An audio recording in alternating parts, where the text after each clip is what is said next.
Já estamos live, acredito eu. Deixa eu colocar o site da Portoscali, que eu já aprendi a fazer isso rápido.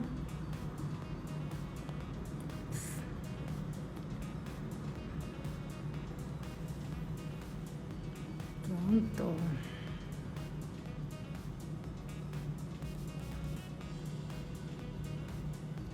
Foi. Bom, Gabi já entrou, Gabi super pontual. Gente, eu tô tendo tanto convidado pontual ultimamente que não dá tempo nem de entrar as pessoas aqui. Mas já vou aceitar a Gabi aqui. Não, Gabi, genial, Gabi, britânica aqui. Pessoal, entra, você já entrou, assim, achei demais. Ah, muito bem, bem-vinda, Gabi. Olá, Boa noite. Eu boa tô só tendo noite. convidado pontual, assim, eu não sei se as pessoas acham que eu sou muito louca, que assim, Não, eu sou muito louca. Relaxa, porque é muito louca sou eu. Eu sou assim. Tanto que o meu começa 11h59, né? 11h59 eu tô lá. para não errar, né? Para chegar no horário. Exato, exato. Não, pra gente testar também, né? Porque essa hora é sempre difícil, né? Cai, Exato. não sei o quê. Mas deu certo. O som tá bom aí, Ricardo? Tá Fala como ótimo, é que tá? tá. Tô ouvindo super bem, acho que tá todo mundo ouvindo a gente também. Tá entrando aqui todo mundo aqui agora. Já vou aproveitar aqui para me apresentar para as pessoas que não me conhecem. Bom, eu sou a Karene Vilela, sou CEO da Portscali. Estou aqui com uma convidada super ilustre hoje para falar primeiro sobre a carreira da Gabi. A gente vai falar sobre Jerez, sobre a paixão da Gabi sobre Jerez. E a gente vai falar sobre harmonizações também, porque ela manda muito sobre isso. Então a gente vai ter muitos assuntos aqui legais. E, cara, é uma paixão. E, cara, uma aula da Gabi de Jerez é para poucos, viu, gente? Então, assim, se preparem que hoje a aula vai ser outro nível. Assim, eu já estou ansiosa já. E, Gabi, aproveitando, assim, a primeira coisa que eu queria te perguntar é você contar um pouco para as pessoas que entraram aqui, para quem não te conhece, quem é você, onde você trabalha, a tua carreira, porque as pessoas do vinho já sabem que a Gabi é super famosa, mas eu tô vendo muita gente aqui que não é do mundo do vinho, então acho legal você contar um pouco. Bom, vamos lá então. Atualmente eu sou consultora, eu sou formada pela ABS. Eu fiz o curso de sommelier até o final, até o último estágio, então eu sou uma das 60, um dos 62 sommeliers certificados a nível Brasil. Trabalho com vinhos desde 2006, então já são 14, 15, quase 15 anos aí nessa estrada, mas o meu trabalho inicial sempre foi restaurante mesmo. Eu comecei trabalhando em restaurante da família, e atualmente eu sou consultora, professora da Enocultura, W7 1 e 2, professora da ABS nos módulos de serviço, presto consultoria de portfólio para a Belicave, e restaurante, no momento, estamos todos suspensos, né? Então, todos os meus contratos de restaurante estão suspensos. Até o início da pandemia, eu estava como head sommelier do Ristorantino Ilaçu, Grupo Trevisani. Legal. E nesse momento a gente está aguardando, estamos em lives agora para ver Para ver o que acontece, né? vamos ver o que vai acontecer depois. Tá, Mas eu presto consultoria já há 2 anos, meu background é hoteleiro, eu trabalhei vários anos na hotelaria, passei pelo Hotel Tivoli, Emiliano, Rio de Janeiro e Palácio Tangará, em São Paulo. E depois eu ingressei com consultoria, enfim, e dando aula e fazendo um pouco de tudo dentro do mercado de vinho, palestra, eventos, tudo mais. E é isso. Para quem não Palma conhece toda a obra. A Gabi é um crânio, sabe muito de vinho, assim, ela é uma super sommelier e, assim, a gente já sabe que quando acabar a pandemia ela já tem emprego mais que garantido, porque todo mundo disputa ela em vários grandes restaurantes de São Paulo, porque não é por menos. Mas, bom, eu queria aproveitar que a gente está na onda das lives, né, e a gente está aqui para falar de um assunto que eu amo, que eu sei que você ama também, que é Jerez, né? Vinho Jerez, né? E eu queria saber de onde... Eu vi que eu vim uniformizada hoje, né? Achei demais. A louca Muito do bom. Jerez. A louca do Jerez. Pronto, agora brilhou nesse uniforme. E eu queria saber onde que brotou essa paixão, né? A gente sabe que todo mundo que é muito nerd no mundo do vinho acaba se apaixonando por Jerez.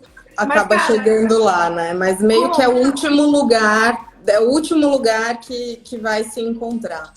Foi o inverso. Eu comecei pelo inverso. Eu comecei em 2006, eu até anotei o dia, 26 de setembro de 2006, eu fiz a minha primeira degustação de Jerez. Eu estava estudando na ABS, foi a primeira, eu fiz a ABS 2 vezes. Então, na primeira vez que eu fiz a ABS, foi quando eu tive o primeiro contato com Jerez nessa degustação organizada pela Cristina Neves, na época do Rei Fernando de Castilha. E eu estava entendendo ainda a degustação, eu era muito novinha, tinha acabado de chegar em São Paulo, morava na praia antes, te dá outra vibe, outra conversa. E aí me dei de frente com o Jerez, né? E é muito engraçado que as minhas notas de degustação, porque eu tenho essa ficha técnica até hoje, e por isso que eu tenho a data, que eu não tinha um vocabulário de degustação ainda, então eu só escrevi maravilhoso, salino, algumas coisas que eu consegui perceber em todos os estilos que eu provei, mas resumidamente, em todos eles estava muito bom, maravilhoso, incrível, tudo aquilo que a gente ensina em aula que não pode fazer nas anotações de degustação foi exatamente o que eu fiz na época, mas que definitivamente não mudou. E aí eu fui reencontrar a Jerez depois, de novo, efetivamente, em 2013, quando eu entrei no Tivoli, eu era sommelier do restaurante do Sérgio Arola, um restaurante espanhol, catalão, mas que tinha todos os tipos de Jerez lá disponíveis, à venda por taça e tudo mais. Então foi ali que eu tive um contato maior com a história de Jerez e que comecei a levantar a bandeira mesmo foi a partir dali. Então, a bandeira eu comecei a levantar a partir da primeira Sherry Week, que foi em 2014, que foi quando eu participei da primeira, em uma ação que eu acho que talvez tenha sido uma das únicas no Brasil aquele ano. E acho que o Bernardo fez alguma coisa naquele ano também, mas eu participei de uma videoconferência com o Antônio Flores, que é o enólogo principal da González Bias, e, bom, dali para frente foi só ladeira acima, né? Não tinha mais como... Quando você tem logo de início contatos assim tão bons, tão influentes, não tem como muito retroceder. E aí eu tinha onde trabalhar, tinha comida que funcionava, podia trabalhar tudo aquilo em taça, e aí eu só fui gostando cada vez mais e procurando entender mais o que era Jerez, estilo e tudo mais. Que legal. Bom, para quem não sabe, Cherry é Jerez em inglês, né? Que eu acho que algumas pessoas aqui não sabem. E eu acho que é aí que eu acho que a gente podia entrar agora no nosso papo, né? Você explicar o que é Jerez para quem entrou aqui, que talvez não saiba. A USP eu estou vendo aqui um monte de gente nerd aqui, que provavelmente sabe o que é Jerez. Daqui a pouco está aberto para as perguntas nerds. Aproveitem, porque a Gabi sabe tudo, então... A gente tenta. O que a gente não sabe, a gente enrola. Podem fazer pergunta que eu faço aqui para a Gabi, mas a primeira pergunta mais básica é o que é Jerez, né? Vamos definir o que é Jerez e quais são os estilos de Jerez, né? Bom, vamos lá. Jerez, ele é definido por ser um estilo de vinho fortificado da região da Andaluzia da Espanha, do sul da Espanha. Então, para quem não se localizou aí no mapa, é uma região bastante quente, mas tem várias particularidades. Muitas vezes as pessoas me falam, então o Jerez, se é fortificado, é muito parecido com o Porto. Não tem nada a ver com o Porto. Se a gente for observar só pela família dos fortificados, ok, eles estão na mesma família. A partir daí, dentre todos os fortificados, cada um tem a sua particularidade, e Jerez é muito, muito, muito particular pelo estilo, pelo tipo de uva. Basicamente são 3 uvas só utilizadas, 2 mais que são a Palomino, que fazem os estilos secos, e depois a Pedro Ximénez para os estilos doces. Então, são uvas brancas sempre, o Porto são uvas tintas. Então, já começa daí que são bem, bem diferentes. Mas se for para resumir super o que é Jerez, Jerez é um vinho fortificado. Quando eu dou aula de Jerez, eu gosto de falar que ele é um vinho fortificado, Mais do que isso, Jerez, olhem bem para mim, Jerez é vida. Então, o que é Jerez? Jerez é vida. Ponto. Então, já começa entendendo por que é a louca do Jerez também, né? Porque eu vou encontrar um lugar para colocar Jerez sempre. Sempre. Legal. Isso vocês podem apostar. E você... Então, resumidamente, é isso, né? Mas você acha que o Jerez, a gente sabe que tem vários estilos de Jerez, né? Sim. Então a gente tem seco, tem doce, tem o oloroso, tem fino. E você acha que todos esses estilos de Jerez complica a vida do consumidor e da própria indústria do Jerez para vender o produto? Ou você acha que é uma forma de entregar mais complexidade para o consumidor? Sim e não. Eu acho que sim, porque sim, é difícil, mas é difícil como qualquer outra denominação de vinho. Para você entender de Porto também não é tão simples assim, porque tem Ruby, tem Tawny, 10, 20, 30, tem diferenças. Então, dentro da categoria de Jerez, sim, nós temos diferenças, e isso pode complicar um pouco, mas ao mesmo tempo ele abre um leque muito maior para que as pessoas possam se identificar com pelo menos um estilo de Jerez.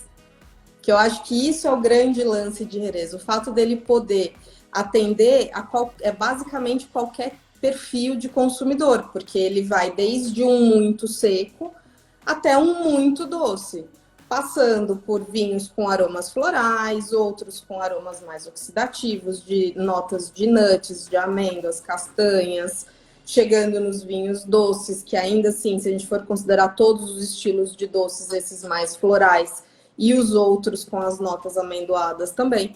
Então tem para todos os estilos. E eu acho que isso é um grande ganho para uma denominação só.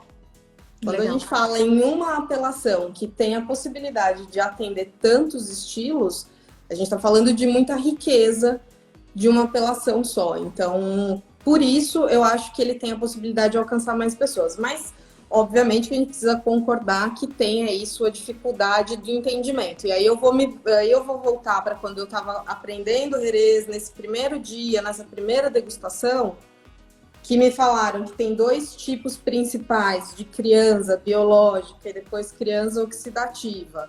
E aí você já divide em dois grupos os vinhos de Jerez.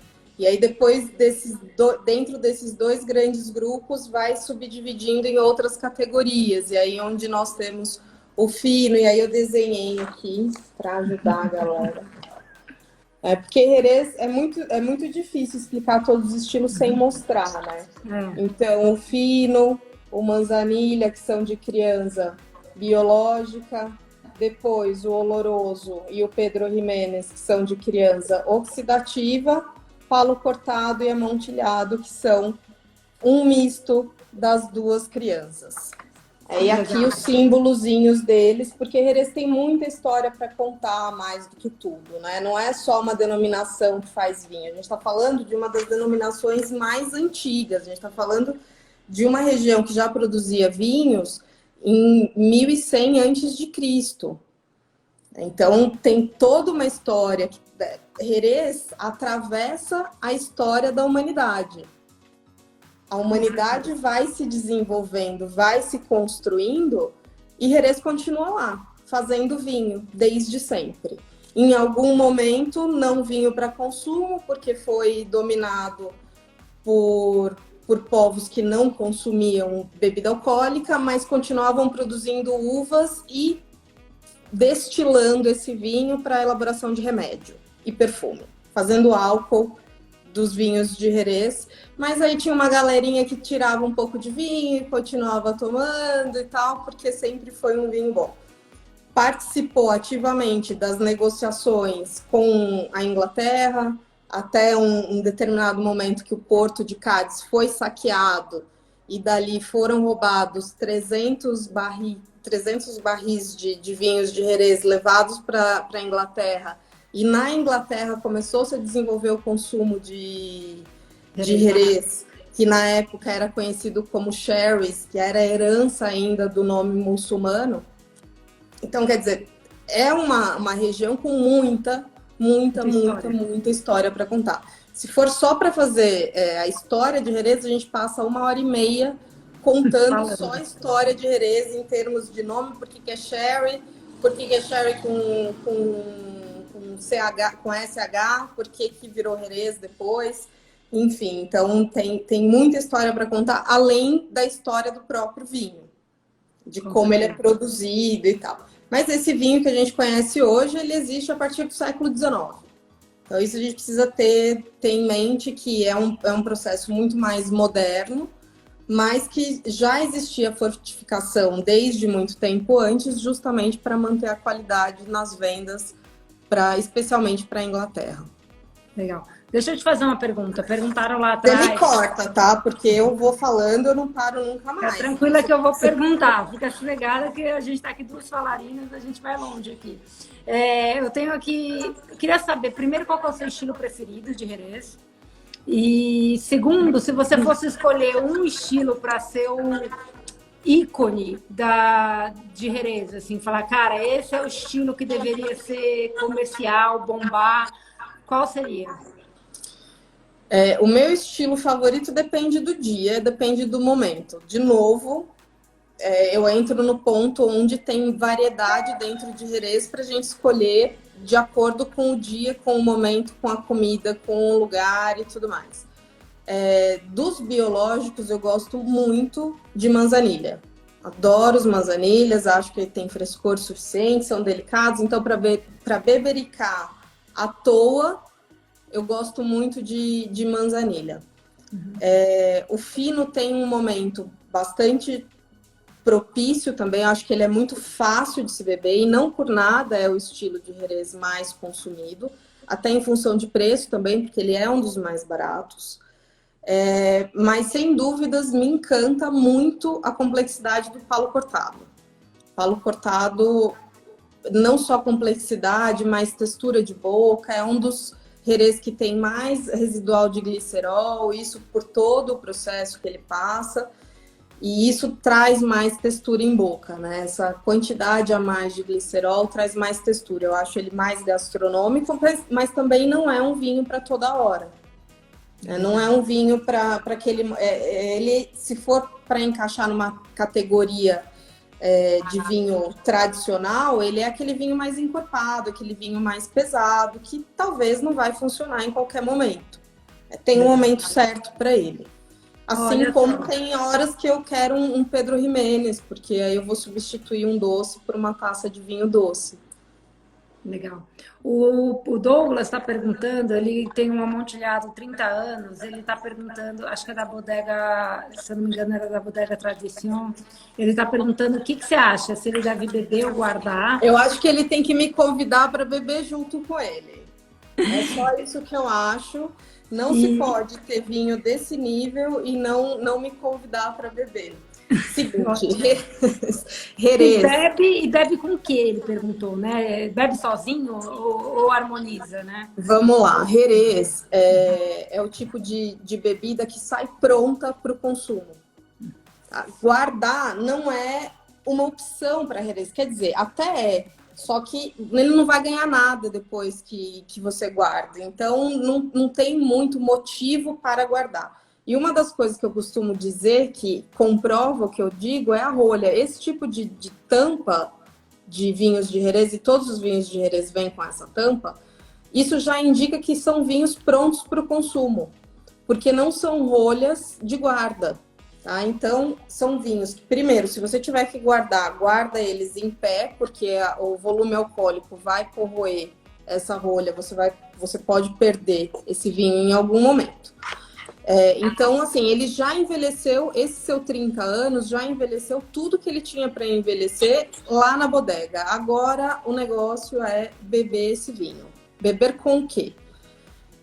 Oloroso, combina muito bem com consomés, com caldos, com comida tailandesa, por exemplo, que tem especiarias, que tem algum tipo de caldo, funciona super bem. Vai funcionar muito bem com embutidos mais frescos, especialmente. Então, quando a gente pensa em embutido, a gente fala muito de pata negra para Jerez. E todo mundo fala, a harmonização made in heaven. Calma. né? Muita calma na harmonização Made in Heaven com pata negra geral, porque assim como tem estilo de Jerez, tem estilo de pata negra. Então, se é para harmonizar um oloroso, que seja com um pata negra mais fresco. O fino, que seja com um pata negra mais evoluído. Então, vamos pegar um pata negra 30 meses, 36 meses, 60 meses, para harmonizar com vinhos mais frescos e o inverso. Então, legal, sempre seguindo essa linha. Legal. Olha só, a Suzana fez uma pergunta legal, né? Ela falou, cara, todos os especialistas amam o Jerez. Por que os consumidores normais, né, o dia a dia, não conhecem ou bebem tão pouco e a gente é tão apaixonado por esse vinho? Porque é difícil. Eu entendo a dificuldade do Jerez. Eu acho que tem essa complexidade de entendimento. E aí é difícil de entender. A gente volta naquilo que a gente estava comentando antes. É difícil de entender, sim, porque tem uma variedade enorme de estilos, cada um com seus tempos, cada um com a sua forma de elaboração diferente. E ele tem bastante complexidade. Só que os especialistas começam a entender também como ele é bom para fazer a harmonização. Então, o sommelier curte muito Jerez, porque, na dúvida, Jerez. Sim, se você tá na dúvida de algum prato, você só vai precisar escolher o seu estilo de Jerez, e aí, obviamente, tem um afinamento dentro dos estilos de Jerez, mas que vai funcionar, vai funcionar. Genial. Quando eu falo que fino precisa de um pata negra mais maduro, é para ficar melhor. Não que não funcione com um pata negra mais fresco. Então, os vinhos de Jerez, até pelo estilo pela característica aromática, tem esse potencial de harmonização que é muito grande. Eu acho que isso é uma das coisas que atrai muito os profissionais. Eu acho que a complexidade atrai muito os profissionais. Eu acho que a história de ser diferente atrai muitos profissionais. Sim, os profissionais gostam de coisas diferentes. Gostam de buscar coisas, gostam de poder apresentar coisas. O nosso trabalho agora é fazer com que os profissionais, os consumidores, tenham essa mesma percepção que a gente tem. Eu já consegui catequizar algumas pessoas nessa minha trajetória. Eu falo que eu não dou aula, eu não ensino de Jerez, eu catequizo. É mais ou menos isso que eu falo.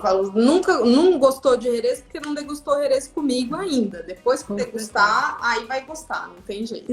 E Gabi, me conta o que você acha que o mercado pode fazer para fazer essa catequização? Assim, como que a gente catequiza mais novos consumidores no mercado?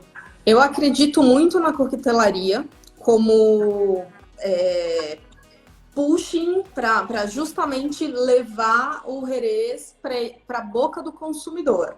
Porque uma vez que a coquetelaria faz um drink, e hoje em São Paulo nós temos vários bartenders trabalhando com Jerez. Eu estava conversando com o Jean Ponce outro dia, inclusive, e a gente estava falando sobre isso. Já existe um trabalho muito legal de Jerez na coquetelaria, e eu acho que uma vez que o cliente olha ali na carta de drinks, nessa receita leva Jerez. Deixa eu provar esse drink, não faço ideia que seja Jerez, deixa eu provar esse drink. Bom, provou o drink com Jerez, pelo menos Jerez já está na cabeça dele como algo que ele conhece. Então, talvez seja mais fácil no momento que o sommelier sugerir Jerez numa harmonização ou em taça, alguma coisa assim, ele aceitar, porque ele já ouviu falar sobre isso antes. E estava ali misturado com outras coisas, mas o nome já faz soar mais familiar. Eu acho que isso que é importante para Jerez, que as pessoas falem bastante de Jerez, para que o consumidor ouça sobre Jerez e tenha curiosidade de provar. Porque precisa provar. E muitas vezes vai provar e não vai curtir, mas vai provar um outro estilo, vai provar uma outra coisa. É difícil quando prova a primeira vez. Eu sempre acho que é mais fácil começar a provar Jerez a partir ou que seja um amontilhado, que tem aí o início da vida biológica e o final oxidativo, ou direto no oxidativo. Por quê? Apesar do nariz, né, da percepção aromática ser mais complexa nos oxidativos, e até algumas pessoas estranharem isso, em boca eles têm mais textura, eles são mais macios. O álcool deixa mais macio, ele tem mais glicerol, porque a gente precisa lembrar que o fino e o manzanilha eles não são só secos de açúcar, eles são secos de glicerol. Então, a boca de secura é muito grande. E às vezes o consumidor, ele entende o vinho muito mais pelo que ele percebe na boca do que o que ele percebe no nariz. A grande verdade é essa, o consumidor ele não reconhece tantos aromas, mas ele percebe o que ele sente na boca. Então, eu ainda não cheguei numa conclusão sobre isso, mas é uma das minhas análises em andamento. Legal. Sobre o que é mais fácil para um consumidor num primeiro momento.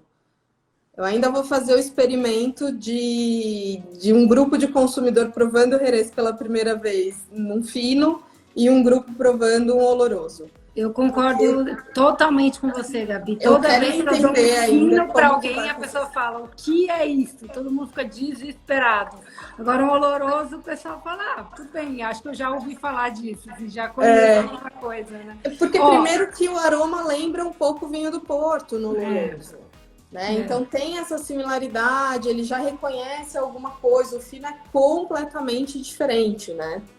A Mari lá atrás, bem lá atrás, ela perguntou qual que era o vinho, o Jerez, que era feito há milênios atrás, né? Na época de Cristo, assim. Era doce? Era com Pedro Ximénez?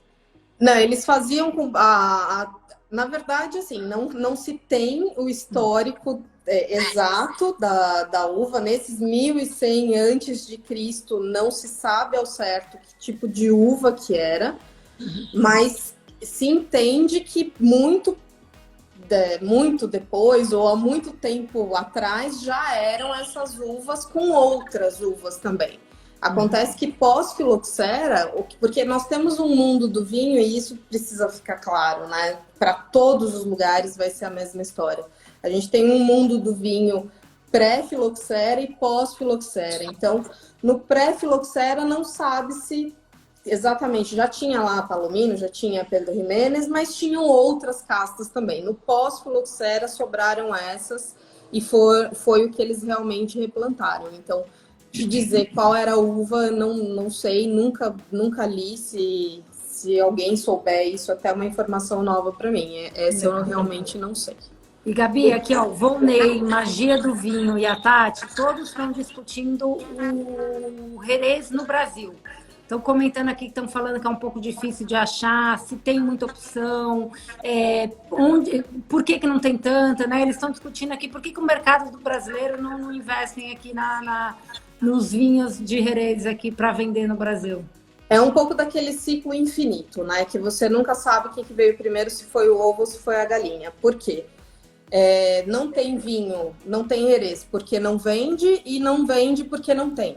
E a gente acaba ficando sempre nesse ciclo. O meu trabalho há muitos anos, não é de hoje, e tanto que quando eu falo de Jerez, eu não levanto uma marca. Eu nunca levantei uma marca, apesar de ser responsável pela importação também de uma marca, de um produtor para o Brasil, eu nunca levantei a marca de um produtor só, porque eu acredito que o Jerez só vai se desenvolver no momento que a gente falar de Jerez, independente do produtor que esteja trazendo. Então, desde lá no início, quando eu comecei a falar de Jerez para o consumidor, eu percebi sim essa dificuldade de oferecer produtos também. E ao mesmo tempo eu comecei a puxar do outro lado, de falar, olha pessoal, precisa trazer, não para, traz. Então, conseguir convencer em algum momento algum importador de continuar. Não, vamos lá, a gente ajuda, faz, divulga e não sei o quê.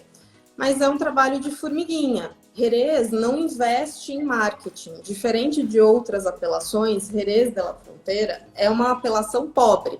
Isso a gente precisa entender. Que é uma apelação que não tem investimento em marketing. Eles não mandam o vinho e mais não sei quantas caixas para você. Você que fez a importação do Zé recentemente sabe disso.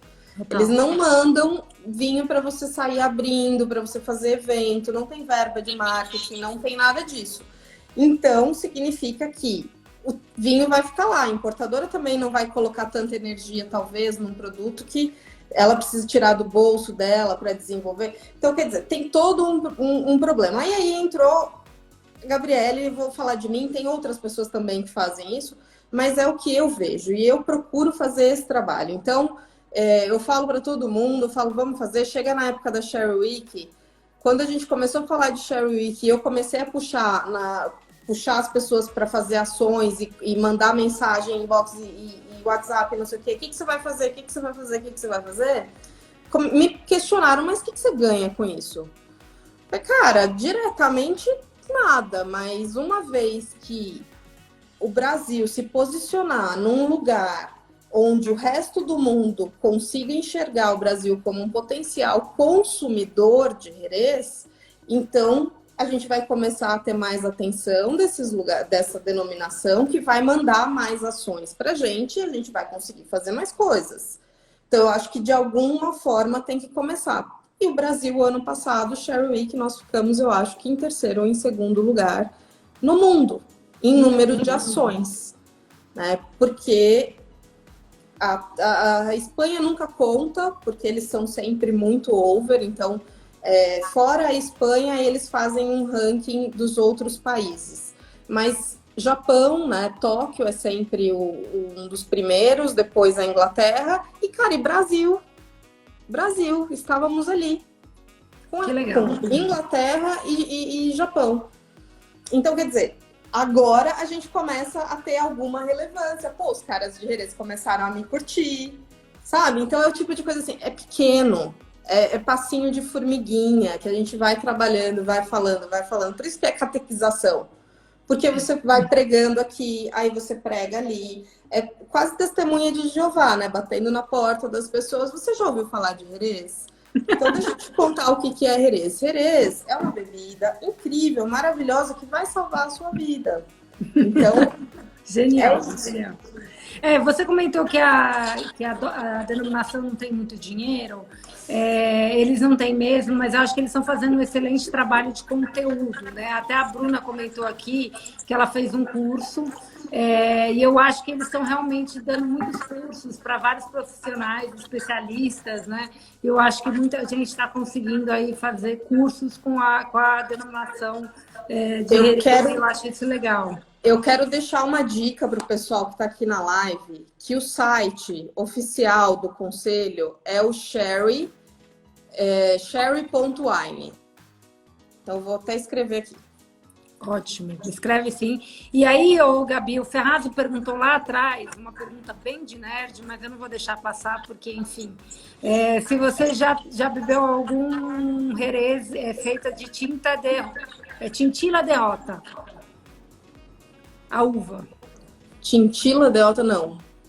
Acho que é meio raro esse Jerez aí, que eu também nunca ouvi falar.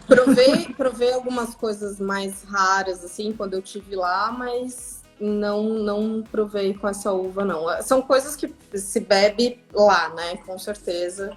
E não alcancei essa graça, Ferrazzo, mas se você quiser ajudar a coleguinha conseguindo, pra gente aumentar o repertório, vai ser maravilhoso. E falando em ir para lá, o que você acha do enoturismo de Jerez? Assim, você acha que dá para evoluir mais? Você acha que é uma rota interessante para quem está aqui na live? É maravilhosa. Eu estava comentando até essa semana passada, porque assim, Jerez faz parte da minha vida sempre. Assim, não é demagogia falar que você fica falando de Jerez e tal. Não, eu falo disso, eu vivo isso, eu incluo Jerez no que eu faço e bom. Eu estava comentando que o meu sonho de férias para esse ano, e não ia ser um sonho porque eu ia realizar mesmo esse ano, antes de corona, né? Eu ia 15 dias para lá, eu ia alugar uma casa no centro histórico de Jerez. Eu tô morrendo de inveja já. Porque não é caro, tá? Além de tudo, Jerez é barato. Ia alugar uma casa ali no centro histórico, onde você consegue fazer tudo a pé. Ia de manhã, eu ia acordar de manhã, lá pelas 8, 9 horas da manhã, ia no mercado comprar aqueles frutos do mar fresquíssimos, porque acabaram de chegar, porque você está a 40 quilômetros do porto. Então, eu ia lá comprar aqueles frutos do mar, legumes e qualquer coisa para preparar o almoço. Ia pegar meu galãozinho, aquele de gasolina mesmo, sabe? Só que de Jerez. Ia até a pracinha, lá bater na porta do El Maestro Sierra, e comprar por 13 euros um galão de 5 litros de palo cortado. Morri. E aí voltar para casa, fazer minha comidinha, tomar meu vinhozinho, tal.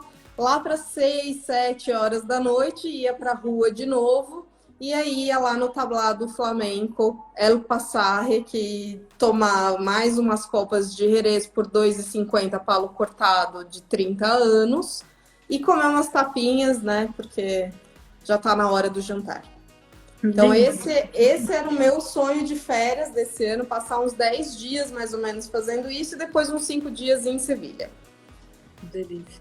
Eu acho que Jerez já teve mais divulgação no período que participou do circuito da Fórmula 1, que esteve no circuito da Fórmula 1, então era mais reconhecido, as pessoas pelo menos ouviam falar de Jerez.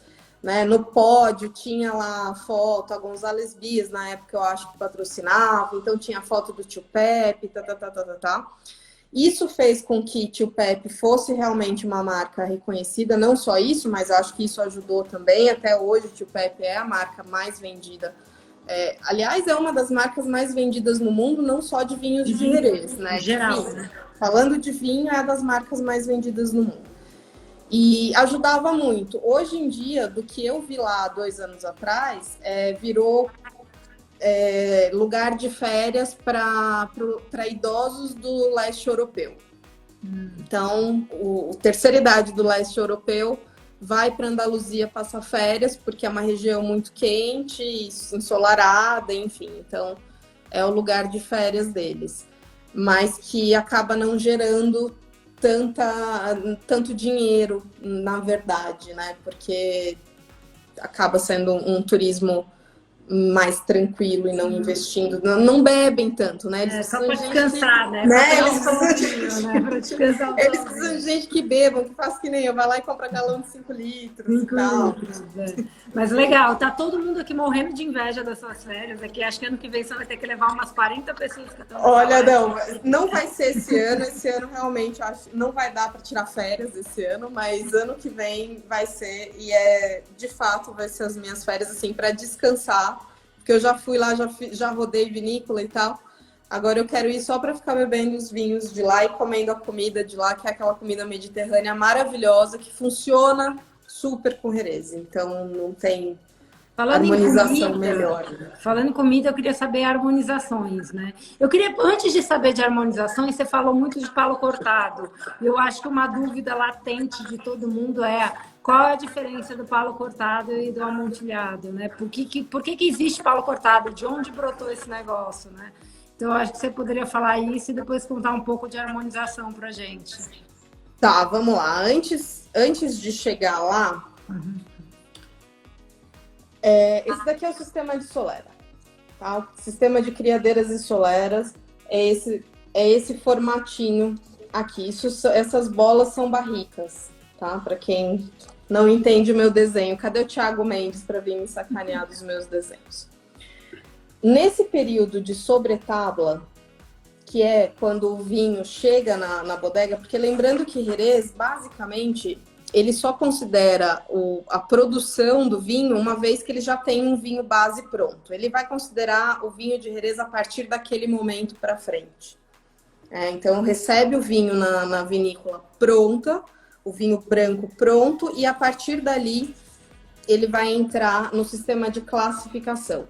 Esse sistema de sobretábua, ele é importante porque o capataz, que é o enólogo da bodega, ele vai fazer algumas classificações aqui.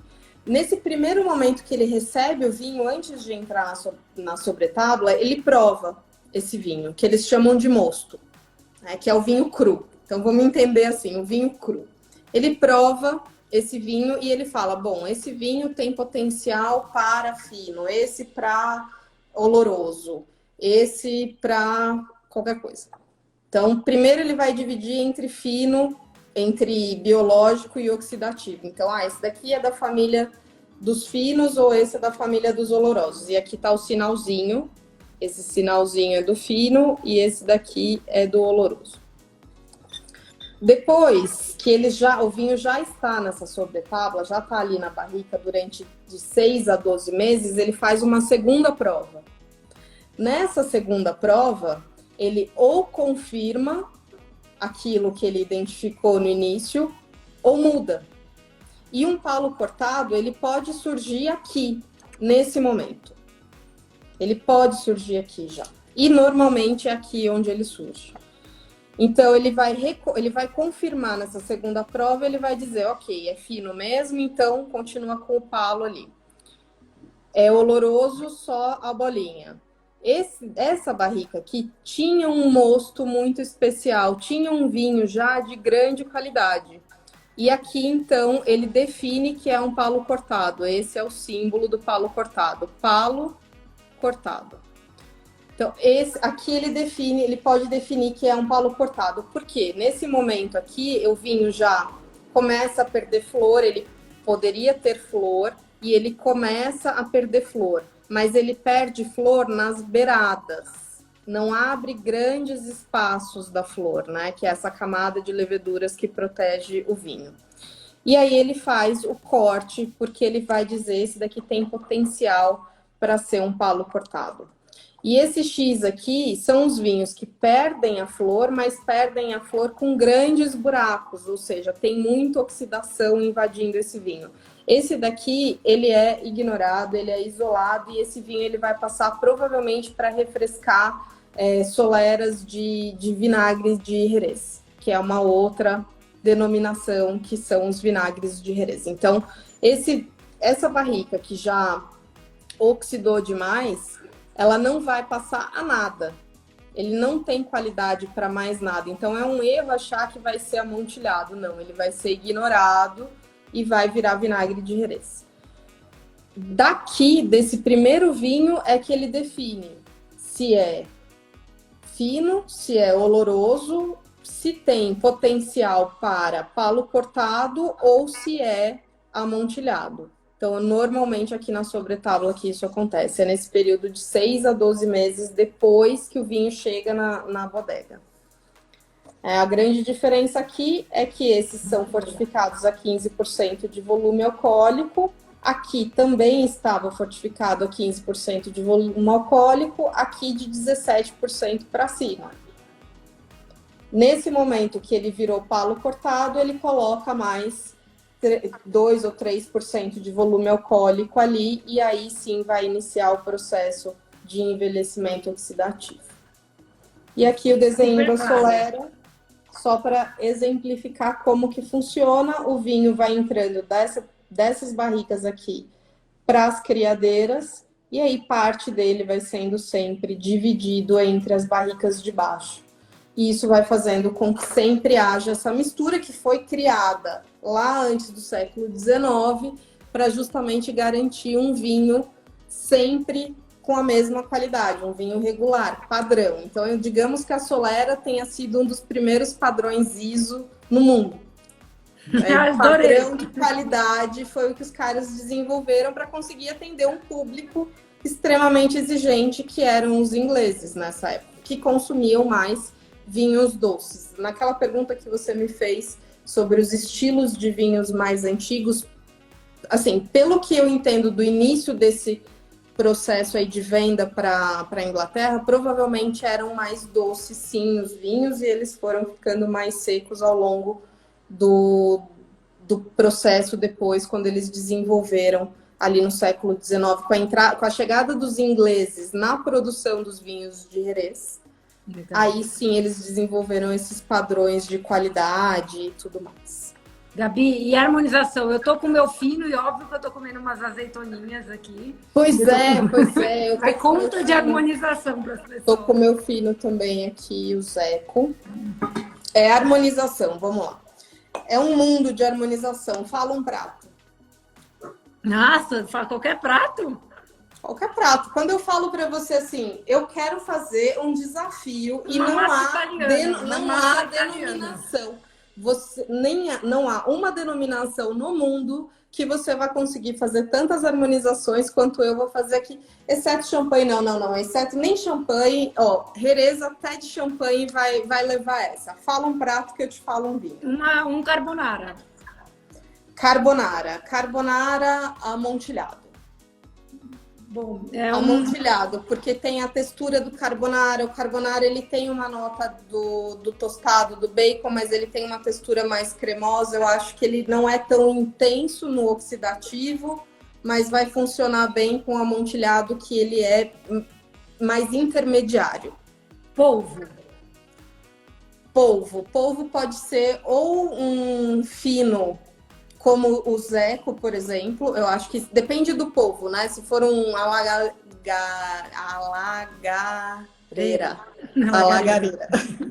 Se for uma alagareira, eu acho que vai funcionar bem com um fino, por exemplo. Ou um fino passado vai funcionar bem também.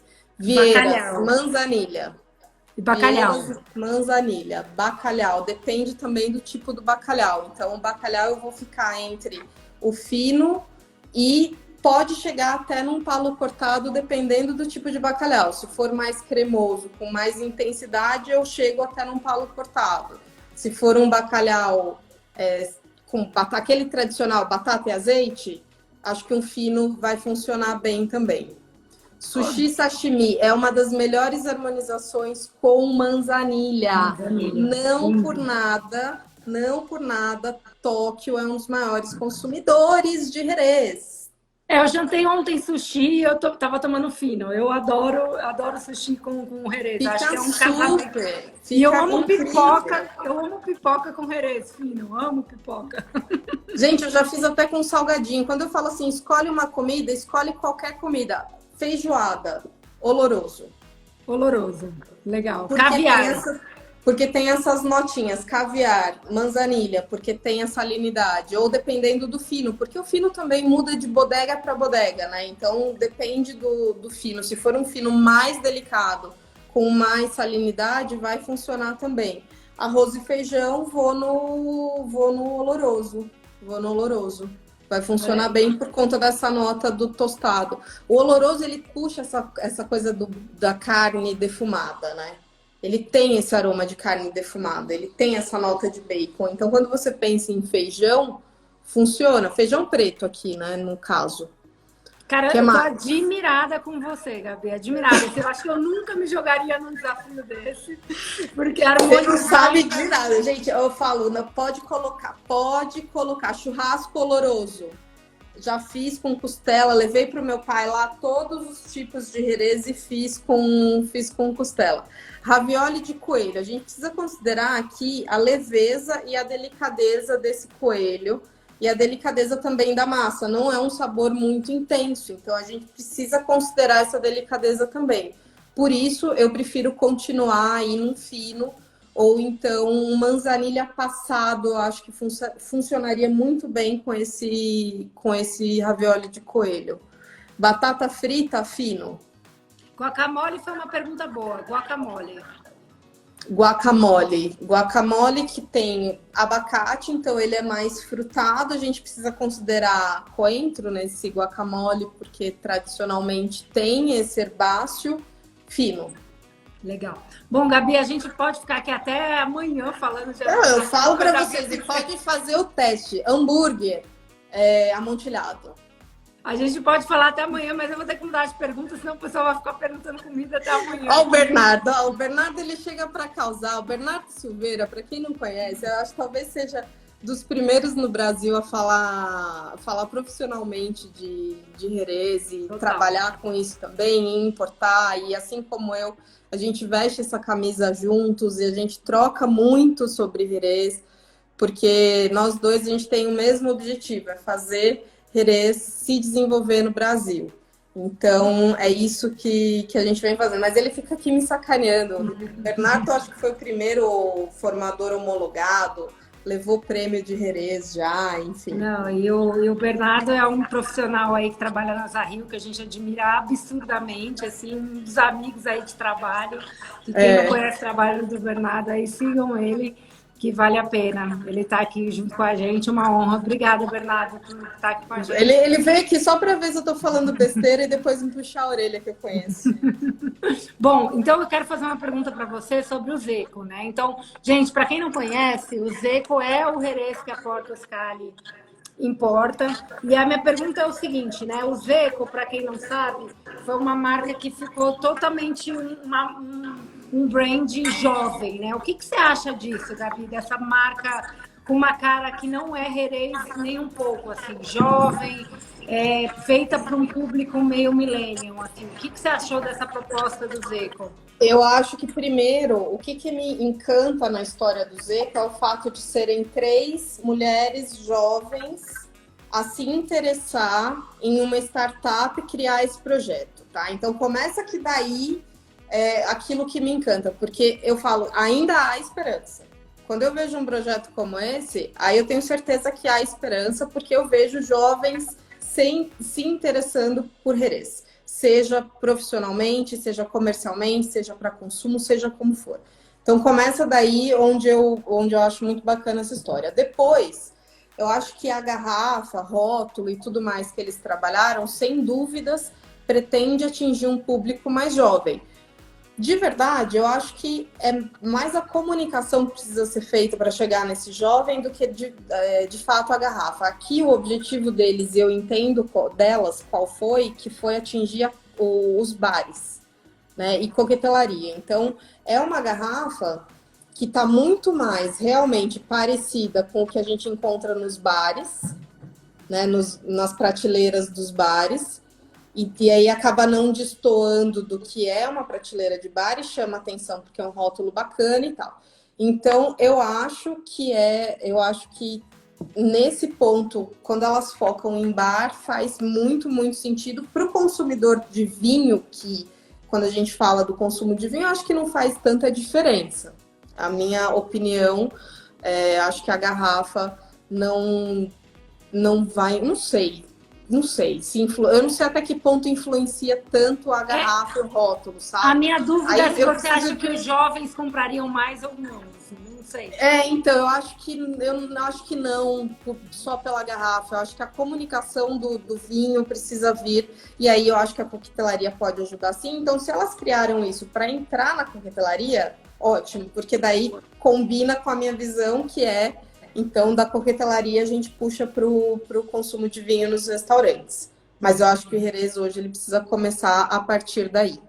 Legal. Boa pergunta do Bernardo. Vamos ter mais ecos, amontilhados ou outros estilos? Vamos, se a gente vender no Brasil. Então, é exatamente essa live. É para a gente promover a categoria. E é aquela coisa do ovo e da galinha, né? A gente precisa vender para ter mais. E eu adoro, sou apaixonada por ele. Tem um preço muito bom, isso é verdade. Eu acho uma ótima opção. Pessoal, lembrem-se da harmonização de fino e manzanilha com sushi e sashimi. Funciona, todo mundo que provou depois. Eu fiz um menu harmonizado na Sherry Week no Kinoshita o ano passado, né? Com 5 herês, 5 pratos. E foi muito legal também, porque foi super diferente, as pessoas adoraram. Eu quero falar das curiosidades de herês. Rápido. Você tem uns 5 minutinhos, eu te dou 5 minutos, porque depois eu tenho que dar uns recadinhos aqui. Tá. Algumas curiosidades. Herês, ele tá tão intrínseco na história da humanidade e participou de vários momentos, e aí eu separei pelo menos 3 deles aqui, onde herês aparece como quase, nem um bom coadjuvante, aí merece o Oscar de coadjuvante. Que foi, Shakespeare era um dos grandes consumidores de herês e ele escreveu em Henrique IV, parte 2, se 1000 filhos eu tivera, o primeiro princípio humano que lhes ensinaria seria de abdicar de toda bebida insípida e dedicar-se por inteiro ao herês. Que aqui ele chama de sec, mas ele dizia sobre herês. Ele menciona herês em 8 obras deles, algumas são Richard III, Henrique VI, Sonho de uma Noite de Verão, As Alegres Esposas de Windsor, Henrique IV e algumas outras. Legal, né? Adorei. Muito fenomenal. Bom. Eu falo assim, gente, Gabi, isso é incrível. E ele bebia herês sempre no Bearhead Tavern, lá na Inglaterra, com o Ben Johnson. Que chique, muito bom. Depois, um outro momento muito importante para a herês, a Elizabeth I era uma grande consumidora de herês, ela bebia sempre, a ponto de recomendar ao Conde de Essex como o melhor vinho. Este é o melhor vinho. Gente, se a Rainha Elizabeth I falou que era o melhor vinho, quem somos nós para falar qualquer coisa? Para falar que não é. Ponto. E ponto. A rainha falou E outros 2 momentos interessantes onde Jerez esteve presente nas comemorações foi na conquista das terras da Venezuela e do Peru. Olha então, só, há registro de que foi consumido Jerez na conquista dessas 2 terras, que também eu achei super legal, né, deles. Gabi, isso é incrível. Além de um poço de conteúdo cheio de curiosidade legal. Gente, eu queria falar o seguinte, tem muita gente perguntando onde achar Jerez. A Gabi é uma expert da Portuscali. Ela tem uma lojinha dentro do nosso site. Então tá aqui, ó, eu fiz um pin no site da Portuscali, www.portuscali.com.br. Vocês entram lá, acham a página, é hora do jabá agora. Acham a página da Gabi e lá vai ter os dedos. Vai lá. Só que aí tem uma novidade que eu não contei para a Gabi e vou contar agora. A gente acabou de mudar o preço do Zeco antes dessa live, fazendo promoção para todo mundo. A gente estava de 160 a 130, só vai ficar essa semana. Então, corram, porque o preço tá super legal, R$130. Cara, é uma puta garrafa. E outra, que é uma coisa que a gente não falou. Fino, abriu, dá para colocar na geladeira, dá para ficar. Então, isso é muito legal. Assim, eu que tô fazendo a quarentena sozinha em casa, é meu melhor amigo, é o meu Sim, fica, dá para ficar na geladeira, dá para deixar. Eu fiz teste de guarda de todos os tipos de vinho e tal. Ele vai perdendo um pouco da fruta ao longo dos dias, mas ele não estraga mais. Ele perde aromas, tá? Mas ele não estraga, ele não oxida, porque ele já tem um processo que passa por isso de alguma forma. Então, ele não vai estragar. Não dá para dizer quantos dias, viu, Duda? Porque vai depender muito da sua geladeira. Quanto mais fria for a sua geladeira, mais tempo vai durar. É o frio da sua geladeira que manda. Muito legal. Gabi, eu vou ter que encerrar nossa live aqui, mas, cara, eu não tenho palavras para te agradecer. Eu acho que todo mundo... Eu que agradeço. Aqui. Todo mundo aprendeu horrores. Quem se apaixonou por Jerez hoje, levanta a mão. Gente, levanta a mão aí quem se apaixonou. Obrigada a todo mundo que assistiu a nossa live. Bernardo, obrigada aí por fazer seu trabalho maravilhoso com Jerez no Brasil. Obrigada, Bernardo. E todo mundo que aprendeu sobre Jerez, comentem com o coleguinha. Vamos fazer aqui uma rede de multiplicação sobre Jerez. Vamos mesmo. É um vinho que a gente tem que deixar, não pode morrer, e a gente tem que deixar e perpetuar por muitos mais anos aí. Gente, Gabi, pelo amor de Deus, né? Começou antes de Cristo, não vai ser a nossa geração que vai deixar morrer, né? Ó, já me basta tudo que a gente já tá fazendo, né? Vamos segurar, não vamos deixar acabar na nossa geração, não. Pelo amor de Deus, a gente segura, vai segurando. Exatamente. Gabi, obrigada. Obrigada, cara. Foi um prazerzão. Beijo para todos, gente. Tchau, tchau. Beijo, ó. Segue lá a Louca do Jerez. A Louca do Jerez e lojinha da Gabi, Portuscali. Isso aí. Vamos lá, beijinhos. Beijo, tchau, tchau.